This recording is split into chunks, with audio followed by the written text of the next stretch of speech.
mental blocks, limiting constraints. Today we're going to talk about both of these things and how to break through them using two mental frameworks that I leverage to find success. Welcome to Mental Game Monday.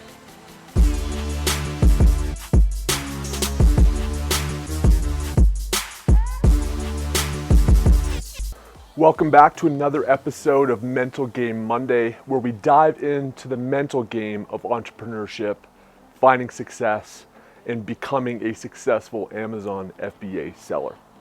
Today I wanted to talk about limiting beliefs. Oftentimes we have constraints and ideas within our mind of what is possible. These are typically framed from what we've seen historically in our own lives, what family members, friends, teachers, the education system has told us what is possible in our own lives. And these limiters cap the possibilities that we exert ourselves to when finding the deepest possibilities in our own lives and in our own businesses. Saw a really awesome quote on social media this week from one of my friends, and it said, "What would you attempt if you knew you could not fail?" Think about that for a second. If there was no opportunity for failure or for a bad outcome, what would you attempt? What would you try? How deep would you go to find success? Probably a lot deeper than you go right now, given limiting constraints and limiting beliefs. So how can you break through this? The biggest mental framework that I like to use is to think about what is the worst thing that can happen. And oftentimes that worst thing, frankly, isn't as bad as you think it's going to be. It's not failure. It's not the end of the world.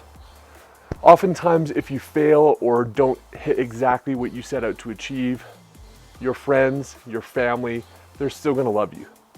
The people that care about you are gonna care about you now, when you're successful, when you have failures, and when you have setbacks.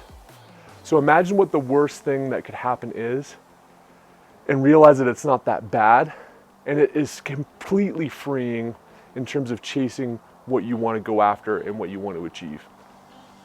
Quick one this week, but just think about that as you go about your business this week, as you think about what possibilities exist for you in the weeks, months, and year ahead. What would you attempt if failure was not an option? What if the worst thing, the worst outcome was actually not that bad and your life wouldn't be the end of the world if you didn't hit that mark or if you had setbacks? What would your life look like then? How hard would you go? How much would you push the chips in? Probably more than you're doing right now. Enjoy the rest of your week, guys. Later on this week, we're going to dive into some more deep dive Amazon FBA content. Cheers. I am a